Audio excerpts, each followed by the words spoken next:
찾으셨나요? 예, 1절 말씀 제가 봉독합니다. 산발락과 도비아와 아라비아 사람 게셈과 그 나머지 우리 원수들이 내가 성벽을 건축하여 허물어진 틈을 남기지 아니하였다함을 들었는데 그때는 내가 아직 성문에 문짝을 달지 못한 때였더라.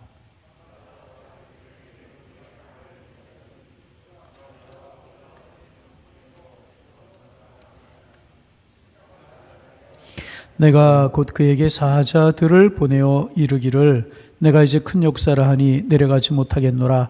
어찌 역사를 중지하게 하고 너에게로 내려가겠느냐 하며 그들이 4번이나 이같이 내게 사람을 보내되 나는 꽃같이 대답하였더니 산발랏이 5번째는 그 종자의 손에 봉하지 않은 편지를 들려 내게 보냈는데 그 글에 이르기를 이방 중에도 소문이 있고 가슴 얻어 말하기를 너와 유다 사람들이 모반하려 하여 성벽을 건축한다 하나니 내가 그 말과 같이 왕이 되려 하는도다. 또 내가 선자를 세워 예루살렘에서 너를 들어 선전하기를 유다의 왕이 있다 하게 하였으니 지금 이 말이 왕에게 들릴지라. 그런즉 너는 이제 오라 함께 의논하자 하였기로 내가 사람을 보내어 그에게 이르기를 내가 말한 바 이런 일은 없는 일이요 내 마음에서 지어낸 것이라 하였나니 함께 보십니다. 이는 그들이 다 우리를 두렵게 하고자 하여 말하기를 그들의 손이 피곤하여 역사를 중지하고 이루지 못하리라 하니라. 이제 내 손이 힘이 있게 하옵소서 하였노라. 아멘. 할렐루야. 예, 우리 코로나 때문에 이제 금요기도회가 많지 않은데 더 작아져서 마음이 조금 좀 무거운데 우리 이제 제가 금요기도에 내려오는데 집사님 만났어요. 서울시에는 이제 언제 내일부터인가요? 다음 주부터인가요? 9시 이후에 모든 가게 문 닫고 그렇게 하기로 했다고요? 그래서 경기도도 그렇게 할 것 같은데요. 그런 말씀을 하셨어요. 그래서 금요기도에도 앞으로 어떻게 될까 좀 걱정이 되는데 제 마음속에 그런 마음이 들어요. 몇 명이 모일지라도 하나님 앞에 모여서 기도하는 거 중요하니까 우리 9시 후에 못 모이게 하면 8시부터 모여서 1시간만 하면 되지 뭐 그런 생각이. 아멘 하는 사람이 없어요. 예. 제 생각에 몇 명이 모이든 몇 사람이 오든 시간이 어떻든지 간에 기도의 불을 끄고 싶은 마음이 없어요. 몇 명 모이면 몇 명이 모여서 시간이 또 늦어지면 일찍 모여서 우리가 하나님 앞에 약속한 기도 시간은 예배 시간은 이제 멈추지 않아야 되겠다 그런 생각이 이제 들어요.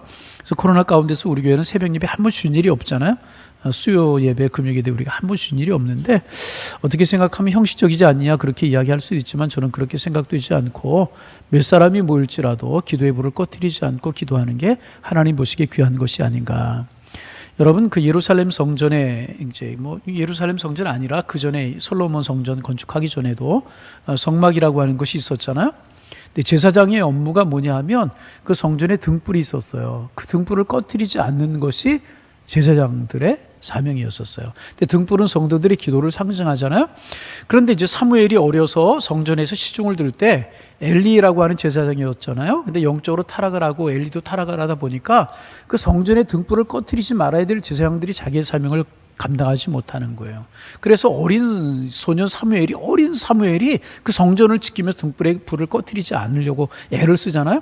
제사장들 다 어디에 가고 사무엘이 기도의 등불을 꺼뜨리지 않았다는 것입니다. 그때 어린 사무엘이 하나님의 음성을 듣잖아요. 사무엘아, 엘리 제사장이 찾은 줄 알고 쫓아가서 부르셨습니까? 아니다. 또 자려고 그러네. 또 이제 들리는 부르는 음성이 들려오면 또 쫓아가서 부르셨습니까? 아니다. 그때서야 하나님이 사무엘을 부르셨다라고 하는 사실을 깨닫게 되잖아요. 어두워져가는 세대 속에서 제사장들도 성전의 등불을 꺼뜨리려고 할 때 어린 사무엘이 등불을 꺼뜨리지 않기 위해서 깨어 있었다는 거죠. 다 어떻게 될지라도 우리는 기도의 등불을 꺼뜨리지 않기를 원합니다. 몇 명이 됐든지 간에 하나님 앞에 나와서 기도하고 찬양하고 말씀 듣고 하나님의 긍휼히 여겨주시고 우리의 기도를 통해 이 민족 살려주시고 우리 교회 살려주시고 우리의 자녀들을 축복하실 줄로 믿습니다. 이게 중요하다고 생각하거든요.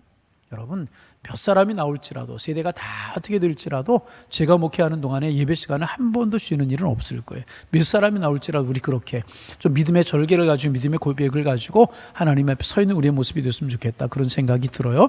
그래서 이제 그런 생각이 들어요. 뭐 9시까지 너무 못하게 하면 8시에 모여서 9시까지 하면 되지 그런 생각 들고 사람이 적으면 모이는 대로 하나님 앞에 예배하면 될 것이고 그래서 또 기도의 불을 붙이면 코로나 풀리게 되면 많은 사람들 오게 될 것이고 많은 사람들 모이게 되면 또 은혜롭게 예배하고 우리 그런 교회 되기를 소망합니다. 우리 그렇게 좀 기도의 불을 꺼트리지 않는 우리 교회가 되기를 소망합니다. 그렇게 해주시길 바랍니다.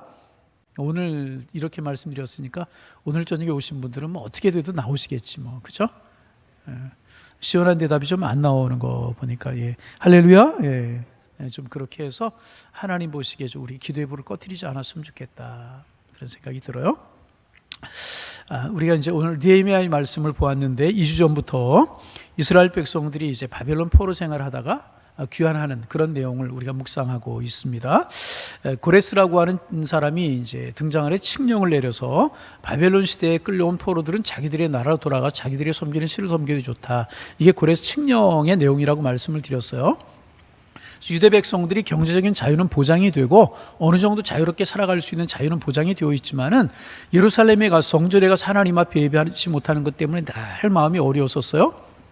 근데 고레스라고 하는 왕이 나타나가지고 너희들의 나라 유다로 돌아가라는 거예요. 유다로 돌아가서 너희들이 하나님을 마음껏 섬기라는 거예요. 우리가 다 묵상한 거지만 금요기도 시간에 지지난 시간에 묵상했죠. 근데 이스라엘 백성들이 돌아오지 못하고 있었어요. 세 가지 원인이 있었다고 그랬죠. 첫째는 뭐냐 하면 지금 여기서 바벨론에 사는 이 메데 파사라고 하는 곳 사는 여기의 삶이 안락한 거예요. 70년이 지나다 보니까 그리고 그 이제 나라가 완전한 노예 생활이 아니고 자유경제 활동을 해줄 수 있도록 그렇게 놔두니까 어느 정도 자리를 잡은 거예요. 그러니까 그 자리를 떠서 다시 고국으로 돌아가기가 어려웠었고, 두 번째는 가는 길이 험하고 어려웠다. 그리고 세 번째는 고국의 소식을 들으니까 너무나 황폐해졌기 때문에 돌아갈 엄두가 나지 못했던 거예요. 근데 이스라엘 백성들은 거기에 사는 것이 아니라 하나님께서 아브라함과 이삭과 야곱에 약속하신 그 가나안 땅에 가서 이스라엘 백성들을 살아야만 됐다는 것입니다. 그래서 하나님께서 그럴 때 이제 머뭇머뭇거리는 그들에게 지도자를 세우시잖아요. 수룹바벨, 느헤미야, 또 에스라, 학개 이런 사람들을 세우셔서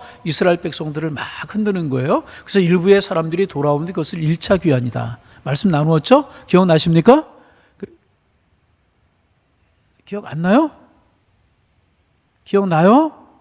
날 것도 같고 안 날 것도 같아요? 자, 돌아오게 이제 됩니다. 돌아와서 보니까 다 황폐되고 아무것도 없었다. 우리가 뭐냐 그래서 그들이 이제 제일 자기 집을 짓기 전에 다른 것을 하기 전에 성전을 세웠다. 그때 세워진 성전이 제2성전이라고 부르는 수룹바벨 성전이었다. 이런 이야기 우리가 나누었고, 그래서 이제 일부의 사람들이 돌아오게 되었고, 또 이제 이제 메데 파사라고 하는 날에 유대인들이 그냥 남아있는 거예요. 또 돌아오지 못하고 있을 때 이번에 하나님께 누구를 세우냐 하면 에스라라고 하는 사람을 세우셔요. 누구를 세웠다고요? 에스라. 에스라를 세우셨는데 왕에게 우리를 보호할 수 있는 병력을 달라고 이야기하기가 참 부끄러워서 하나님 앞에 아와 강가라고 하는 강가에 모여서 금식 기도를 합니다. 하나님, 우리의 길을 편안히 해주시고 우리가 고국으로 돌아가야 되는데 어려운 일 당치 않도록 하나님 우리를 지켜주옵소서. 간절함으로 하나님 앞에 기도하잖아요. 하나님께서 도우셔서 2차로 그들이 돌아와요. 돌아와서 보니까 그때 이제 인도했던 사람이 에스라라고 하는 사람인데, 돌아와서 보니까 1차 귀환했던 사람들이 이제 돌아와서 얼마 되지 않았는데 그들이 성전은 건축했지만은 또 영적으로 타락하는 거예요. 어떻게 타락하느냐? 이방신, 가나안 족속들의 신을 또 따라가려고 하고, 두 번째는 뭐냐면 자폰이라고 하는 거예요. 자폰을 하는 게 뭐냐 하면 이스라엘 백성들이 이스라엘 백성들하고만 결혼해야 되는데 이방 여인들을 취하기 시작하고 이렇게 성적으로 타락하기 시작하고 이랬단 말이죠. 이제 얼마 되지 않았는데 이런 일이 벌어지고 만 것입니다. 그때 학개라고 하는 사람이 등장을 해가지고 우리가 이런 이런 일 하다가 우상을 숭배하고 이 음란한 짓거리하고 하나님이 기뻐하시는 일 하시지 않는 일 하다가 우리가 그런 어려움을 당했는데 또 이런 일을 행하면 이것은 하나님의 뜻이 맞는 것이 아니다. 그리고 학개가 율법을 가르치면서 이제 이스라엘 백성들 영적인 재건 운동을 합니다. 너희들 이방 여인들 버려라. 우상 섬기던 것 다 그 자리에 떠나라. 막 율법을 낭독하면서 하나님 앞에 돌이키자고 하는 운동을 전개합니다. 그래서 보통 이제 2차 귀환을 가리켜 뭐라고 이야기하냐면 영적 재건이다. 그렇게 이야기를 합니다. 뭐라고요? 1차는 뭐였다고요? 성전 재건. 수룹바벨 성전. 그 2차는 뭐였다고요? 영적 재건이라고 이렇게 불러요. 그래서 영적인 재건 운동을, 하나님께 돌아가자는 운동을 막 전개하게 되는 겁니다. 그리고 이제 또 남아있는 사람들이 4만 명 이상 남아있었어요. 그들이 돌아와야 되는데 이번에는 이제 느헤미야라고 하는 사람을 지난 시간에 우리가 나누었죠. 하나님께 느헤미야라고 하는 사람을 일으키시는데 느헤미야가 아닥사스다 궁, 그러니까 수상궁인가요? 수상궁의 아닥사스다 왕의 술 맡은 관원장이었는데 여러분 늘 말씀드리지만 술 맡은 관원장이 보잘것없는 사람이 아니라 이제 그 공직자였었다는 거죠. 하난이라고 하는 사람이 예루살렘에서 내려와서 고국 예루살렘의 소식을 전해주는데 고국 예루살렘이 황폐해졌다는 소식을 들어요. 성벽은 무너져버리고 성전은 불타버리고 집들은 불타버리고 사람들은 능욕을 당하고 초토화가 됐고 황폐가 됐다는 소식을 들어요. 그 소식을 듣고 느헤미야가 너무너무 마음이 아픈 거예요. 자기는 비록 이국 땅에 와서 살지만 그래 관직에 올라가서 먹는 거 입는 거 사는 거 걱정 없이 살아가는데 고국의 소식을 들으니까 너무너무 황폐해졌다는 소식을 듣는 거예요. 그래서 그 자리에 앉아서 울면서 통곡하면서 하나님 앞에 기도합니다. 울면서 통곡하면서 기도할 뿐만 아니라 금식하면서 하나님 앞에 기도해요. 금식하지만 기도하지만 왕의 술 맡은 관원장이었기 때문에 왕 앞에 나가지 않을 수가 없잖아요. 왕 앞에 나가요. 그러자 왕이 하나님이 그 왕의 마음을 감동시키신 것이라고 저는 믿는데 느헤미야에게 물어요. 내 얼굴에 근심빛이 가득한 까닭이 무엇이냐. 느헤미야, 너 전에 얼굴이 안 그랬는데 왜 그래? 걱정거리 있어? 염려거리 있어? 가정의 문제가 있어? 뭐 삶의 문제가 있어? 이렇게 물었겠죠. 그랬더니 느헤미야가 이야기합니다. 왕이시여, 그런 걱정, 그런 염려가 있는 것이 아니라 내 고국이 왕께서도 아시는 것처럼 유다 아닙니까? 예루살렘 아닙니까? 그런데 한 사람이 나에게 전해주는 소식을 들으니까 너무나 황폐해졌다는 소식을 듣습니다. 그래서 내 마음이 너무너무나 아파서 이렇게 걱정이 되고 염려이 돼서 얼굴빛이 이렇습니다. 이렇게 느헤미야가 이야기를 하는 거예요. 그랬더니 여러분 놀라운 일이 벌어지는데 어떤 일이 벌어진 줄 아십니까? 왕이 느헤미야를 총독으로 임명을 해요. 무엇으로? 총독으로. 어디에? 유대 나라의 총독으로 임명을 했단 말이죠. 끌려와서 포로 생활하는 사람의 후손인데 이 사람을 그 나라의 총독으로 임명하는 거예요. 총독으로만 임명하는 것이 아니라 군사를 주는 거예요. 제목을 주는 거예요. 그리고 가서 네가 할 일을 해라. 그리고 여러분 이거 얼마나 놀라운 일입니까? 참 놀라운 일이 아닐 수가 없잖아요. 여러분 하나님의 사람이 기도하면 하나님이 들으시는 줄로 믿습니다. 어떻게 들으셔요? 내 방법이 아니라 내가 생각했던 방법이 아니라 하나님이 원하시는 때에 하나님의 방법으로 역사하신단 말이죠. 여러분 느헤미야가 기도했지만 자기가 총독이 되어서 예루살렘으로 돌아갈 줄 알았겠습니까? 군사를 주고 제목을 주어서 예루살렘 성벽 재건해라 보낼 줄 누가 알았겠습니까? 전혀 생각하지 못한 방법으로 하나님께서 느헤미야를 쓰시고 이스라엘을 재건하셨단 말이죠. 여러분 기도하면 하나님이 인도하실 줄로 믿습니다. 이루어지지 않는 것 같고 내 방법으로 되지 않는 것 같지만은 우리가 기도한 하나님이 듣고 계시고 적당한 때에 하나님의 때에 하나님의 방법으로 하나님이 이루어 주신다는 거죠. 그러니 여러분 이게 얼마나 놀라운 하나님의 역사냔 말이죠. 그래서 이제 느헤미야가 이제 제목을 가지고 군사들 데리고 예루살렘으로 와요. 예루살렘에 와 보니까 눈물이 또 터지는 거예요. 황폐해져 버리고 마는 거예요. 그 아름다웠던 솔로몬이 지었던 그 성전이 다 무너져 버리고 그게 제일 마음이 아프지 않았겠어요? 여러분 그게 제일 마음이 아팠잖아요. 여러분 전에도 제가 주일 설교 시간에 한번 말씀드린 적이 있는데 6.25 전쟁이 났어요. 공산당이 밀고 내려왔단 말이죠. 근데 서울에 이제 그 한경주 목사님이 세우신 그 영락교회라고 하는 교회가 있었는데 교인들이 다 이제 뭐 공산당이 밀고 내려오니까 피난을 가잖아요. 그때 저희 부모님들도 이제 지금 개성 밑에 장단이라고 하는 곳에 살다가 이제 남하하셔서 저도 수색이라고 하는 곳에 정착하셔서 제가 태어났는데 다 교인들이 교회를 떠나는 거예요. 그런데 그 교회 장로님이 한 분 계셨는데 교회를 도저히 비우고 떠날 수가 없는 거예요. 이 교회 누가 지킬까? 하나님의 성전인데 이게 다 비우면 어떻게 할까? 너무너무 아픈 마음을 가지고 그 교회를 지키고 있다 공산당들이 내려와가지고 그 장로님이 순교하시잖아요. 그래서 여러분 서울의 영락교회 가면 일부러 한번 들려보세요. 영락교회 본당 앞에 가면 옆에 조그마한 비석이 하나가 있어요.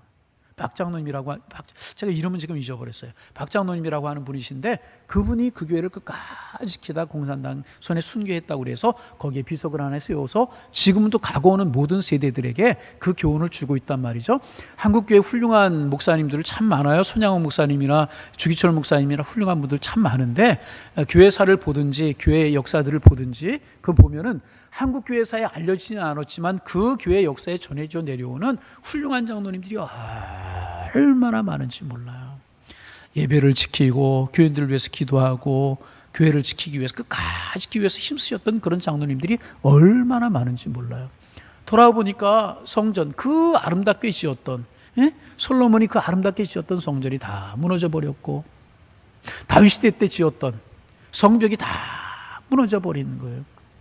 다윗이 예루살렘의 도읍지를 정하고 거기에다 그 성벽을 쌓지 않았습니까? 그 성벽이 다 무너져 버리고 집들이 불타 버리고, 지난 시간에도 말씀을 드렸지만 사람이 범죄하고 타락하면요 자연히 타락할 수밖에 없어요. 에덴 동산에서 아담과 하와가 타락하고 났더니 가시덤불과 엉겅퀴를 냈다고 그렇게 기록하고 있지 않습니까?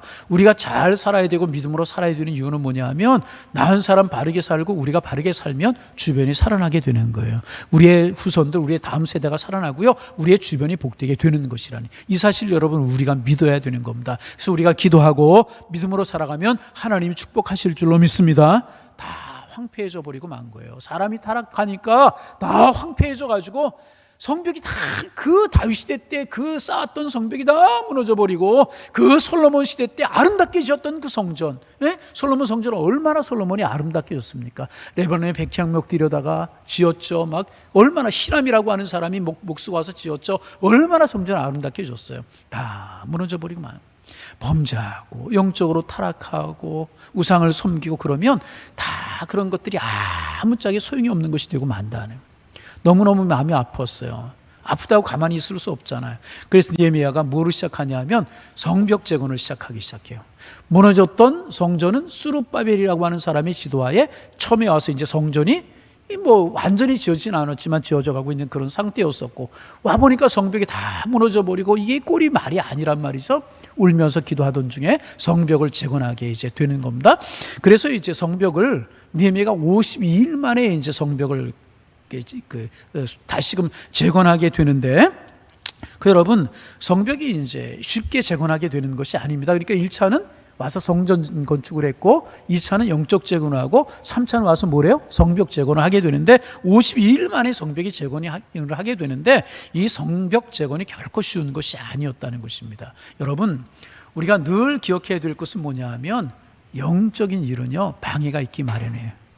다시 한번, 하나님의 일은요 반드시 방해가 있기 마련이에요. 여러분, 사심이 없이 정말 하나님 앞에 정직하게 해서 하나님의 일을 하려고 하는데 오해가 있고 방해가 있고 힘든 일이 있어요? 이렇게 생각하기를 바랍니다. 아, 이것이야말로 하나님의 일이구나, 내가 하는 일이 맞는구나, 할렐루야, 이렇게 생각하면 틀림이 없어요. 어떤 어려움들이 있었는가? 먼저는 주변에 있는 사람들이 비웃고 조롱하는 거예요. 비웃고 조롱하는 겁니다. 2장 19절에 보면 산발락과 도비아라고 하는 사람이 이 말을 듣고 업신여겼다. 그 말이 뭐야? 성벽을 재건해? 너희들이 그 재건으로 성벽을 재건해? 업신여겼다 하는 것입니다. 4장 2절에 보면 산발락이 뭐라고 이야기하니, 이 미약한 유다 사람들이 하는 일이 무엇인가? 불탄 돌무더기를 다시 일으켜 세우려고 하는가? 불탄 돌무더기를 너희가 다시 일으켜 세우려고 하느냐? 소용없다, 너희들 그런 거 할 수 없다, 이렇게 비웃었단 말이죠. 4장 3절에 보면 도비아가 이야기하는데, 그들이 건축하는 이 돌성은, 그들이 건축하는 돌성은 여우가 올라가도 무너지겠다. 뭐가 올라가도 무너져? 좀 대답 좀 해보세요. 반은 잠자는 것 같아. 누가 올라가도 무너지겠다? 누가 올라가도 무너지겠다? 이쪽 좀 대답 좀 해보세요. 누가 올라가도 무너지겠다?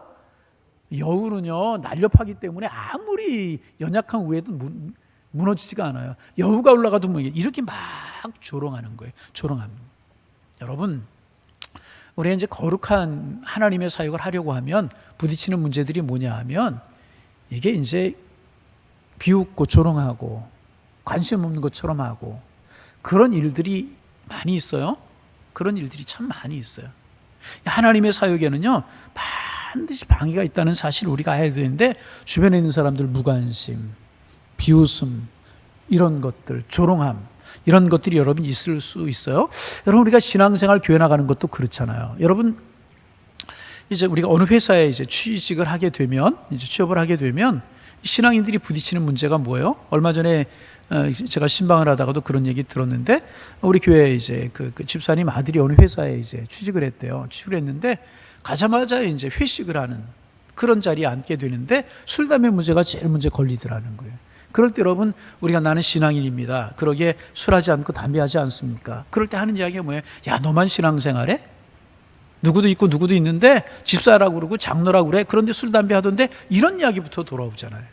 적당히 해. 뭐 누가 그들이 성경은 또 어떻게 이렇게 잘하는지. 성경에 보면 술 먹지 말라는 이야기가 어디 있어. 이렇게 우리가 조롱하고 그러잖아요. 다 그런 거지 뭐. 또 이렇게 거래처에서 불이한 뇌물 같은 거 받지 않고 정직하게 일을 하려고 하면은 너만 깨끗하냐? 너만 예수 믿느냐? 너만 뭐 그런 사람이냐? 이런 조롱들이 얼마나 많습니까? 여러분 그렇잖아요.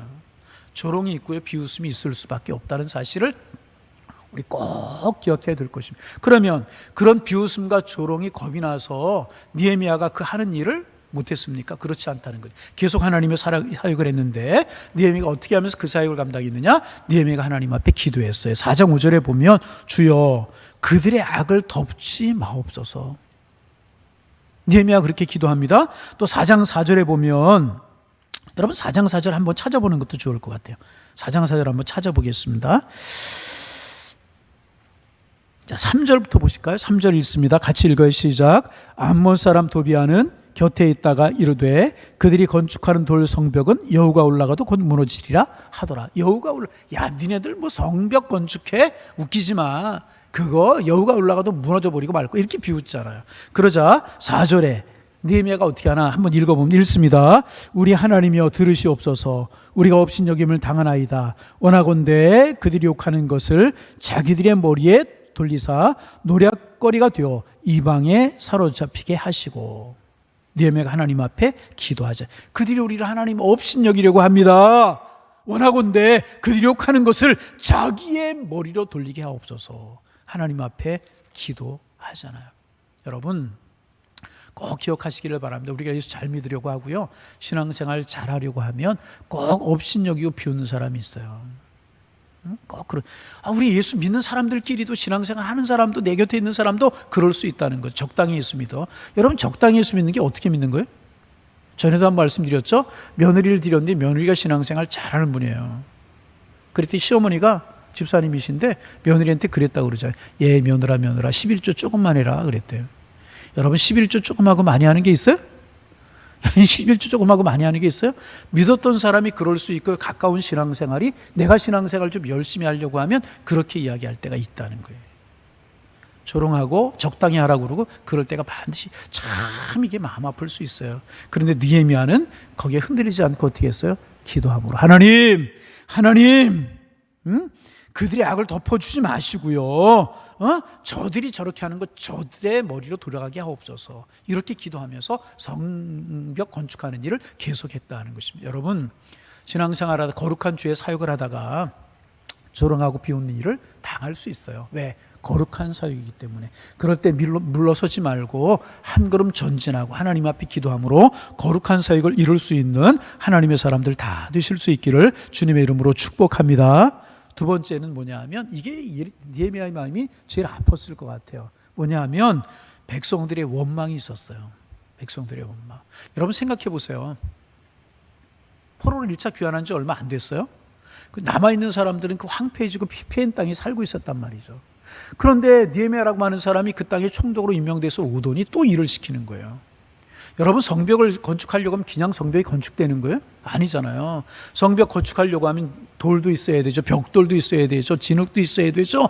경제적으로 여러 가지 힘과 도움이 필요했다는 거죠. 느헤미야가 그들을 독려해서 일을 한단 말이죠. 그때 여러분 자기들도 살기 힘든데 쉬운 일이었겠습니까? 결코 쉬운 일이 아니었다는 거죠. 그래서 5장 1절과 2절에 보면은요, 우리 5장 1절 한번 2절 한번 읽어보겠습니다. 우리 펴본 김에 좀 읽으면서 이야기를 합니다. 5장. 자, 같이 소리를 읽습니다. 그때에 백성들이 그들의 아내와 함께 크게 부르짖어 그들의 형제인 유다 사람들을 원망하는데, 자 2절 말씀, 어떤 사람 말하기를 우리와 우리의 자녀가 많으니 양식을 얻어먹고 살아야 하겠다. 뭐예요? 우리 먹을 양식도 없다 이 말이에요. 그런데 우리가 어떻게 성벽을 재건한단 말이냐. 우리 먹을 양식도 없는데 그 일을 위해서 우리가 어떻게 힘을 내고 우리가 먹고 살기 위해서 농사를 하기 힘들대 어떻게 시간 내서 그 일을 할 수 있겠느냐. 이런 이야기란 말이죠. 3절 말씀 또 읽어봅니다. 어떤 사람 말하기를 우리가 밭과 포도원과 집이라도 저당 잡히고 60년의 곡식을 얻자 하고. 밭과 곡식을 다 저당 잡히자는 거예요.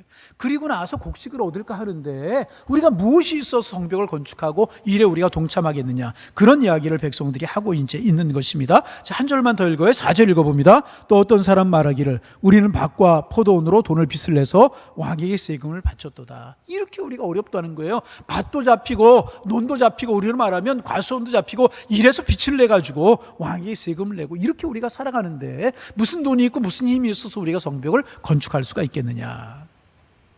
여러분, 인간적으로 생각하면 이 말이 얼마든지 이해할 수 있잖아요.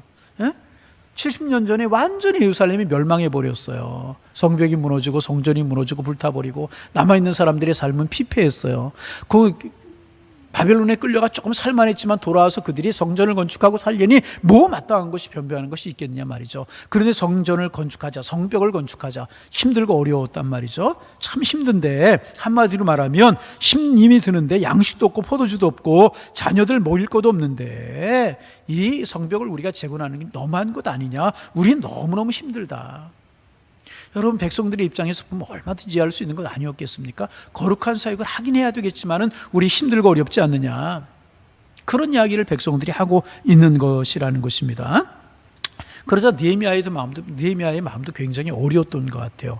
그래서 느헤미야가 어떻게 하느냐, 그들을 도닥이면서 느헤미야가 총독으로서 나라에 주는 녹봉을 받지 않겠다, 월급을 받지 않겠다, 아무것도 나는 받지 않고 일을 하겠다, 그렇게까지 하면서 느헤미야가 백성들을 격려하면서 성벽을 재건해 나갑니다. 그러면서 하나님 앞에 기도합니다. 자, 이때 어떤 기도를 하나? 5장 19절 말씀 우리 같이 한번, 5장 19절입니다. 19절 말씀 같이 한번 읽어봅니다. 읽습니다.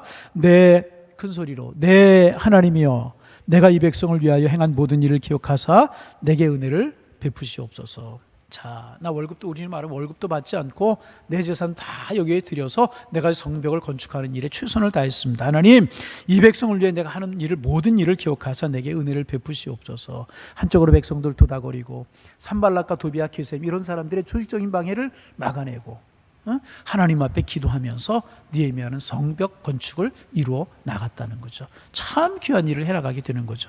하나님의 일인데 다른 것 아니잖아요. 자기의 사리사욕 아니잖아요. 자기의 배를 채우고 자기 잘 살기 위해서, 자기 집을 짓기 위해 사는 일 아니었잖아요. 그런데도 이렇게 비웃음과 조롱이 있었고 백성들의 원망이 있을 수 있었다는 거죠. 그럼에도 불구하고 하나님 앞에 반듯하게 서서 기도하면서 백성들을 도닥거리면서 자기 있는 힘을 다하면서 거룩한 사역을 느헤미야는 해나가고 있었다는 거죠. 자, 그런가 하면 오늘 좀 이렇게 빨리빨리 진행을 좀 합니다. 그런가 하면 세 번째 어려움이 있었으면, 이것도 참 어려웠던 어려움이었던 것 같아요. 느헤미야에 대한 어떤 이제 음모가 있었다는 거죠. 느헤미야가 그렇게 자기의 월급도 받지 아니하고 자기의 재산도 드리고 백성도 도닥거리면서 산발락, 도비아, 게셈 이런 사람들의 어떤 대적도 막아내면서 성벽을 건축하는데, 느헤미야를 산발락, 도비아, 게셈 이런 사람들이 음모를 꾸미는 거예요. 느헤미야를 죽이려고 이제 그러는 겁니다. 산발락과 게셈이라고 하는 사람이 어떻게 하냐면 사람을 보내요. 사람을 보내서 이제 만나자고 그래, 느헤미야를. 산발락과 게셈이라고 하는 사람이 이제 성전 건축하는, 성벽 건축하는 일을 조직적으로 방해했던 그런 사람들이었거든요. 근데 만나자고 그러는 거예요. 근데 사실은 느헤미야를 해치기 위해서 만나자고 그러는 거예요. 느헤미야는 그것을 알고 이제 자기를 해하려고 한다는 사실을 알고 만나지 않으려고 이제 합니다. 그래서 산발락과 게셈이라고 하는 사람이 4번씩이나 사람을 보내요. 몇 번? 4번씩이나 사람을 보내서 만나자고 그래요. 그러자 느헤미야가 하는 이야기가, 이 큰 일을, 이민족을 위해서, 하나님을 위해서 큰 일을 하게 되는데 이 큰 역사를 어떻게 중단하고 너희에 가겠느냐, 너희에 갈 수 없다. 4번씩이나 똑같이 느헤미야가 한결같이 이 큰 역사, 하나님이 말씀하신 역사, 백성들을 위한, 나라를 위한 이 일을 내가 뒤로 하고 일을 중단하고 어떻게 너희들을 만나러 갈 수 있겠느냐, 이렇게 이야기를 이제 합니다. 그래서 산발락이 5번째 편지를 보내요. 5번째 편지를 보내는데 지금 네 소문이 주변에 있는 사람들에게 다 퍼졌다. 주변 나라들에게까지 다 퍼졌다. 무슨 소문이 퍼졌느냐? 내가 지금 성벽을 재건하려고 하는 것은 너와 유대 사람들이 왕을 배신하려고 합니다. 왕을 배신한다고 하는 말이 뭐예요? 느헤미야를 총독 삼아서 보낸 그 파사라고 하는 나라의 왕을 배신하려고 하기 위해서 성벽을 재건하는 것이 아니냐. 이렇게 모함을 꾸미고 또 뭐라고 그러냐면 느헤미야, 내가 그리고 나서 왕이 되려고 해서 성벽을 재건하려고 하는 것이 아니냐.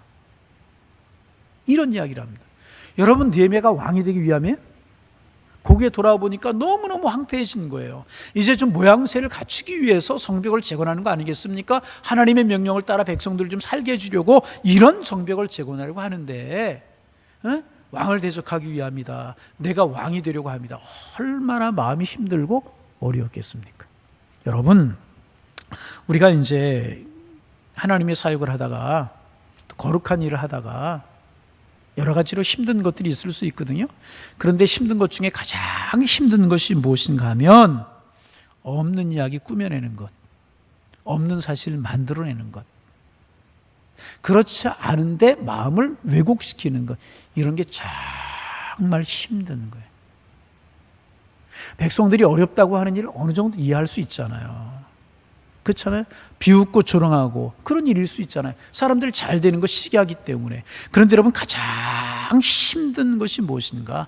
왜곡시키고 모함하고 사실을 다르게 이야기하고 이런 것들이 제일 힘들고 어려운, 지도자들에게 제일 힘든 건 이것이라는. 그러니까 결국 거룩한 하나님의 사역이기 때문에 사탄이 조직적으로 이 사역을 반대하려고 하는데 시기하고 비웃고 조롱하고 백성들의 마음 힘든 거 이야기하게 해서 예레미야의 마음이 약해지게 만들고 그랬다는 거죠. 그런데 제일 힘들었던 것이 이거라는. 지금 느헤미야가 왕이 되기 위해서 그래요? 왕이 되기 위해서 그러냐 말이죠. 자기 월급 다 포기하고 재산 다 포기하고 백성들을 도닥거리면서 해나가는 일이 자기의 용달과 자기의 영화를 위해서 일을 하고 있었느냐 말이죠. 절대로 아니었다는 것입니다. 그래 여러분, 느헤미야의 마음이 얼마나 힘들고 얼마나 어려웠겠어요. 얼마나 힘들고 얼마나 어려웠겠느냐 말이죠.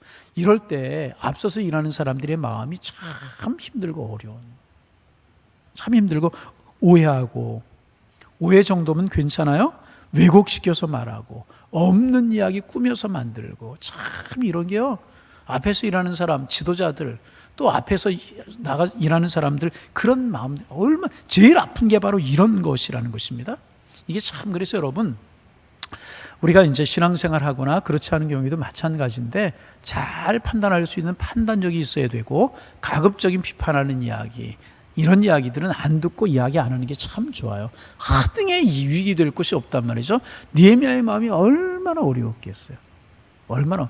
여러분, 느헤미야가 고국이 그렇게 황폐했다는 소식을 하나니아라고 하는 사람에게 듣고 제일 먼저 한 것이 뭐예요? 마음이 아파서 울면서 통곡하면서 하나님 앞에 기도했는데, 자기의 유익과 자기 영달을 위해서 이거 하는 것입니까? 자기가 왕이 되기 위해서 그런 거 이거 하는 것입니까? 절대로 아니었다는 것입니다. 얼마나 느헤미야의 마음이 어려웠겠느냐 말이죠. 그런데 느헤미야가 기도하면서 이겨냅니다. 자, 6장 14절 말씀 같이 한번 읽어볼까요? 6장 14절 읽어봅니다. 같이 큰 소리 읽어봅니다. 내 하나님이여, 도비야와 산발락과 여선지 노아다와 그 남은 선지자들 곧 나를 두렵게 하고자 한 자들의 수행을 기억하옵소서 하였노라. 그들에 대적하려고 하지 않고, 누구에게 자기의 속마음을 이야기하려고 하지 않고 하나님 앞에 느헤미야는 기도하는 거예요. 하나님, 내 마음 아시죠? 저들의 악행을 하나님 아시죠? 내가 하나님 그렇게 하지 않은 것 하나님 아시죠? 순수한 마음으로 하나님을 위하고 민족을 위한 마음으로 내가 하려고 하는 그 마음 하나님 아시지요? 하나님 바라보면서 기도하면서 느헤미야는 성벽 건축의 일을 계속해서 해나가기 시작합니다. 결국 하나님이 도우시고 정말 꾸준하게 해서 52일 만에 성벽의 역사가 이제 완성이 되고 나라의 모습이 이제 좀 갖추어지게 되는 그런 일들이 느헤미야에서 쭉 기록되고 있는 것 우리 이제 볼 수 있어요. 우리 이제 오늘 1차, 2차 귀환, 3차 귀환까지 보고 느헤미야가 성벽 건축하는 일을 오늘 나눴으면 좋겠다, 이렇게 생각을 하고 이제 쭉 말씀을 정리하면서 우리에게 성전 건축할 때가 생각이 났어요. 아시는 것처럼 이제 한 6년 우리 교회가 지나니까 대부분 아시겠지만 우리 교회가 조그만 성전이 있었거든요. 그저 이제 말은 300석이라고 그러는데 한 250명 앉으면 꽉 찰 만한 그런 성전이었었어요. 3부 예배를 드리는데 뭐 산부 예배 같은 경우에는 이제 뭐 통로에 의자를 놓고 밖에 로비에까지 의자를 놔도 앉을 데가 없는 거예요. 어떻게 할까 생각을 하다가 이제 성전 건축을 하게 이제 자연스럽게 성전 건축이 이제 이야기되기 위해서 성전 건축을 하게 이제 되었어요. 여러분 성전 건축 이제 시작된 거 여러분 기억하실 거예요. 옆에 지금 우리 주차장으로 쓰고 있는 저게 이제 우리 땅이 아니었잖아요. 지금 우리가 사서 우리 주차장이 되었지만은 저게 이제 여러분 모르시는 분들에 대해서 이야기하면 거기에 이제 하우스가 4동이 있었어요. 여러분 이제 남사 같은 곳에 가면 화원 같은 곳에 쓰는 그런 이제 그런 하우스가 4동이 있었는데 그 4동에 이제 다 들어서 있었는데 그 우리가 이제 쇠를 빼고 그래가지고 우리 쇠를 얻어가지고 다 터가지고 그래서 옛날 성전 기억하시면 여러분 기억하시겠지만은 중간에 봉들이 쫙 있었잖아요. 내게 중간에 세웠던 봉들이 전혀 모르는 것처럼 얼굴이 봉들이 쫙 있었잖아요. 그래도 봉은 별 문제가 아닌데 제일 문제는 뭐냐면 여름철이 문제였었어요. 그때 우리 교인들이 한 600명 정도 모였거든요. 근데 거기 뭐 산부 예배를 드려도 꽉 차는 거예요, 예배당이. 여름 되면 에어컨을 아무리 틀어놔도 떨어지지가 않아요, 온도가. 푹푹 찌고 비가 오면 막 비가 새고 겨울이 되면 춥고 또 사람들이 많이 모니까 그렇게 추운지는 모르겠는데 눈이 와서 쌓이면 그 눈물이 이제 비닐로 덮었지만 제가 눈치우러 이제 눈이 와서 쌓이니까 눈이 많이 쌓이면 하우스가 내려앉을까봐 청년들하고 올라가서 눈을 몇 번 이제 쓸어내리고 그랬어요. 쓸어내리다 보니까 또 비닐을 밟아가지고 비닐가 찢어지니까 눈이 쌓이면 또 농군물이 흘러내리고 겨울에는 그렇게 지내고 성가대 식사를 해야 되는데 이제 옆에 컨테이너 2개 갖다 놓고 2층으로 하고 조그맣게 식당 하나 꾸며서 하는데 수미용도 뭐 한 10대 명 앉으면 꽉 차는 식당이었죠. 거기 성가대원들이 제법 됐잖아요. 우리 성가대원들 식사를 하고 또 화장실이 그때 600명 우리 교회가 건축 시작할 때 600명이 시작을 했는데 화장실 이동실 화장실 하나 갖다는 남녀 하나씩 이렇게 들어갈 수 있는 주차할 데가 어디 있습니까? 지금 생각하면 2년 반을 거기서 어떻게 지냈는지 모르겠어요. 2년 반을 지냈어요. 2년 반을. 그런데 여러분 아시는 것처럼 참 감사한 게 뭐냐 하면 저도 그런 예배당에 와서 등록 안 할 것 같아. 그런데 와서 등록을 하더라고요. 그래서 600명 건축 시작했는데 들어올 때는 300명 가까이 이성전에 들어왔어요. 이럴 때 좀 아멘 좀 하고 그러면 얼마나 좋을까. 800명가량이 들어왔어요. 하나님의 은혜, 참 하나님의 은혜였던, 하나님이 보내셨던, 그때 등록한 분들이 많아요. 막 오면 뜨거움이 느껴졌대요. 우리 뭐 장로님 한 분들 그때 등록했고 뭐 세교회 쏘신 분들 그랬는데 막 오면 그렇게 은혜가 느껴져요. 하나님이 역사하셨던 거죠. 그런데 더 어려운 사항은 뭐냐면 바로 이 성전을 짓고 있었잖아요. 거기 이제 임시재배처고 여기서 이제 성전이 올라가고 이제 있었습니다. 여러분 아시는 것처럼 우리 교회가 설계할 때는 1년 반이면 건축을 하게 돼 있어요. 1년 반. 넉넉히 잡고 1년 반이면 왕궁에서 들어오게 되었는데 첫 번째 업자하고 이제 건축을 계약을 하고 이제 건축을 해서 올라가는데 이 지하죠, 지하실. 이렇게 지하실 딱 파놓고 갑자기 공사가 중단이 되는 거예요. 처음에 그런 경험도 없고 왜 그런가? 우리는 충분하게 이제 계약을 하고 계약금 이상으로 건축비를 지불하고 또 중간에 좀 모자라고 더 주고 그랬는데 건축이 딱 중단이 되는 거예요. 참 그때부터 어려움이 닥쳐오기 시작을 하는데 저는 건축하다 그런 일 제가 어디 당해볼 일이 있었겠습니까? 이렇게 사무실 컨테이너 박스에 이렇게 임시로 쓰고 있는데 어느 날 밤에 건축업자들이 다 몰려온 거예요. 저 그 안에 있고 건축위원들 몇 사람하고 밤새도록 그 사람들 이제 돈 내놓으라고. 그래서 이제 설명을 했어요. 자, 우리는 다 건축업자에게 돈을 주고 우리는 더 계약한 거하고 공사한 것보다 훨씬 더 건축 비용을 많이 줬다. 이거 우리 문제 아니고 업자의 문제인 거 여러분 알지 않느냐. 그랬더니 그분들이 뭐라 그러냐면 목사님 압니다. 건축 비용 그만큼 나간 거 우리 다 압니다. 그런데 목사님 잘못이 있습니다. 무슨 잘못입니까? 건축업자 잘못 만난 잘못입니다. 내놓으라는 거예요. 무슨 돈이 뭐 더 주면 안 되죠. 밤새도록 그랬던 적이 있고 그러다 새벽 예배 이제 인도하고 그랬던 적이 있고 올라가다가 막 서 있는데 밤에 잠을 자려면 잠이 안 와요. 밤에 자다가 벌떡 깨면 2시, 1시 내려오는 거예요. 밑에. 여기 내려오기가 지금은 뭐 계단 되고 내려오기 쉽죠. 막 철사 대타임 내려오고 그래야 되는데 내려서 앉아 있으면 눈물만 나고 울다가 올라가고 새벽 예배하고 그랬던 적이 여러 번이에요. 그리고 나서 그 업자들 타절이라고 그래요. 업자들 밑에 있는 업자들 다 돈 줘서 정리하고 다른 업자 계약을 했는데 다른 업자 괜찮은 업자 당시에 괜찮다고 수많은 업자가 이제 딱 계약을 했는데 그 업자 원래 원총이라고 그러죠. 원총하고 하도 하는 사람하고 싸움이 일어난 거예요. 자기네들끼리 이해관계가 생겨가지고 또 이게 뻥 나가 자빠지는 거예요. 교회 문제가 아니고. 두 번째 그런 문제가 생기고. 그래서 이제 세 번째 또 업자를 찾다가 그 당시 이군 업자에서 상당히 큰 업자 일신진흥이라고 하는 업자였었는데 은행에서도 뭐 다 조사해 보더니 괜찮다고. 우리가 돈 가지고 건축하는 게 아니고 은행 PF라고 해서 대출 가지고 하는 거기 때문에 은행에서 다 신용조사하고 괜찮다고. 그래서 계약을 딱 했거든요. 계약을 딱 하는 순간에 막 내용 증명이 날라오기 시작을 하는 거예요. 보니까 다른 데 건축 형전에 문제가 있어. 아파트 짓는 것들 이런 것들 문제가 생겨가지고 우리 교회로 이제 계약하거나 공사하면 대금을 업자에게 주지 말고 자기들에게 줘야 된다고. 이 사람들이 계약을 해놓고 사반자로 한. 그리고 뻥. 정말 어려웠어요. 정말로. 그리고 이제 네 번째 업자 이제 만나가지고 봄이라고 하는 업자 만나가지고 그 사람들이 하면서 이제 건축을 완공하게 됐는데 그래서 1년이 늦어졌어. 1년이. 그러다 보니까 여러 가지 많은 일들이 있었어요. 여러 가지 많은 일들이 있었는데 이제 느헤미야가 성벽을 건축하려고 할 때 사람들이 비웃고 조롱하는 그런 일이 있었다고 그랬죠. 그때 당시에는 몰랐어요. 주변의 사람들 그렇지. 교회 개척한 지 얼마 안 돼서 6년 7년 되는 교회가 교회를 져? 그러는 사람들도 있었고 양일교회 이제 끝났다. 그런 사람들이 있었대요. 나중에 들으니까 그런 얘기가 있었다고 이제 그래요. 그런데 참 감사한 사실은 뭐냐면 제가 참 감사한 사실은 뭐냐면 그런 어려움을 겪으면서도 교인들이 한 분도 움직이질 않았어요. 이게 얼마나 큰 은혜인지를 몰라서 아멘을 여러분 못하죠. 돈 충분해가지고 부족함이 없이 잘 건축이 돼도요. 건축을 한다고 하면 교인들이 준대요. 대부분의 교회가 그렇대요. 대부분의 교회가. 그런데 우리는 그때 뭐 개척해서 6년 7년 됐는데 교회가 건축 시작할 때가 6년 됐었어요. 무슨 모아놓은 돈이 있었어요? 아무것도 없었어요. 이만한 교회를 짓는데 나중에 보니까 상당히 많은 돈이 들었어요. 이 건축을 하는데. 그런데 건축을 하려면 조금 땅을 늘려가야 되잖아요. 늘려가야 돼서 빚이 어느 정도 있는 상태에서 우리가 교회 건축을 시작했어요. 나중에 짓고 나서 보니까 이렇게 교회가 크더라고요. 시작할 때 저는 도면도 볼 줄 몰라서 이렇게 큰 줄도 몰랐어요. 그러다 보니까 이제 교인들의 잘못은 없고 다른 건 없지만 업자들 때문에 그런 문제가 있잖아요. 그러면 다른 교회 같았으면 떠나는 교인들도 많고 많이 그랬을 거예요. 그런데 우리 교회는요, 한 사람도 움직이는 사람이에요. 제가 지금도 교우들에게 얼마나 감사한지 모르겠어요. 나는 행복한 목사다. 여러분 행복하지 않아요? 참 교인들이 얼마나 그렇게 그 와중에서 교인들이 건축할 때보다 200명가량이 늘어서 우리가 입당을 했다니까요.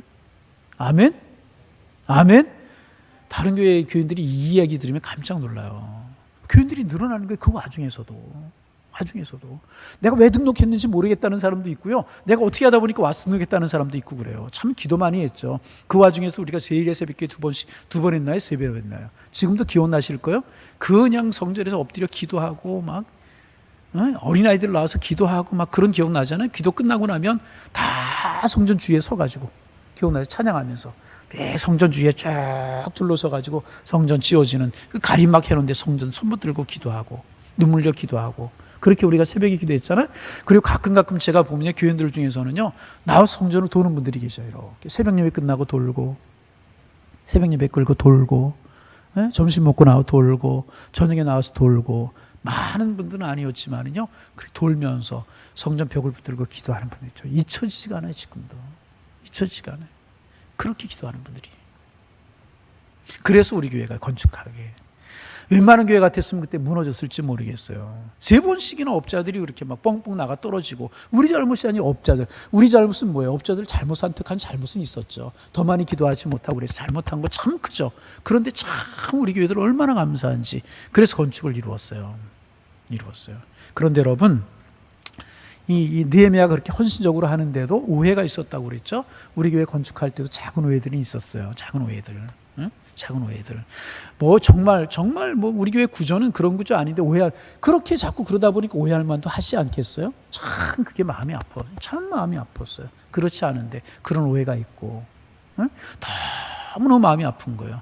업자들이 속을 새겨가지고 그렇게 서 있는 것도 마음이 아픈데 오해하는 이런 것들이 있어요. 마음이 참 아파가지고 한 번은 지금 이제 동탄에 가면 이동탄에 가면은 지금 호수가 하나가 있죠.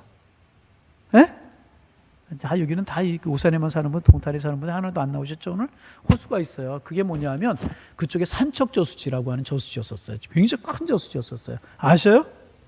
거기 한번 참 마음이 아파가지고 차를 몰고 가가지고 그 산척저수지에 가만히 앉았다가 울고만 온 적도 있었어요. 하나님, 하나님의 일인데 왜 이렇게 업자들로 인해 속을 상해야 되고 이런 오해가 있어야 됩니까? 어떨 때는요 기도도 잘 안 나올 때가 있어요. 하나님 그러거나 마음이 막막해지고. 그런데 여러분, 그러면서 힘을 얻을 수 있었던 게 뭔 줄 아십니까? 그래 예? 거룩한 하나님의 사역을 하는데 어려움이 없을 것이라고 생각했어? 어려움이 없으면 거룩한 사역이 아니지. 왜? 귀한 사역, 하나님이 원하시는 사역, 하나님의 사역은 사탄이 방해하기 마련이야. 그럼 무슨 생각이 드냐 하면 예수님을 보아라. 예수님이 인류 구원을 위해서 이 땅에 오시지 않았느냐? 그런데 태어날 때부터 어려움을 당하지 않았느냐? 헤롯이 아이들을 학살하려고 그랬어. 예수님 죽이려고 애들이 학살했어. 그뿐이야? 베드로도 예수님의 십자가를 가로막으려고 했고, 가룟 유다도 배신을 했어. 베드로도 배신을 했어. 예수님 십자가에 달려셨는데도 내가 유대인의 왕이거든 내려오라고 조롱하는 그런 무리들 끝까지 십자가 방해하려고 하는 그런 일들이 있지 않았느냐? 방해가 없으면 거룩한 사역이 아니지. 방해가 없으면 하나님의 사역이 아니지. 방해가 없으면 하나님의 일이 아니지. 하나님의 사역이 어려움이 없을 줄 알았어? 그러면서 그렇지. 거룩한 사역이고 아름다운 사역이니까 방해가 있지. 그런 말씀 마음속에 생각이 나면서요 막 은혜가 돼. 그렇죠. 하나님, 그렇죠. 하나님 하실 줄로 믿습니다. 하나님 하실 줄로 믿습니다. 그래서 우리에게 건축하게 되고 입당하게 되어서요 이제까지 어려움 없이 잘 감당하게 되었잖아요. 여러분, 참 코로나가 어려운데, 코로나가 어려운 중에서도요 참 처음에 많이 긴장을 했어요. 참 긴장을 했는데 여러분 참 기도 많이 하시고 또 하나님 도우셨어요. 우리 교회가 순차적으로 잘 지금 되어가고 있어요. 할렐루야, 할렐루야. 다른 교회는 여러 가지로 어렵다는데 우리가 어렵지만은요 우리 잘 감당할 수 있도록 하나님 우리에게 축복해 주세요. 여러분, 거룩한 사역하면 하나님이 책임져 주실 줄로 믿습니다. 하나님이 책임져 주신다니. 하나님 책임져요.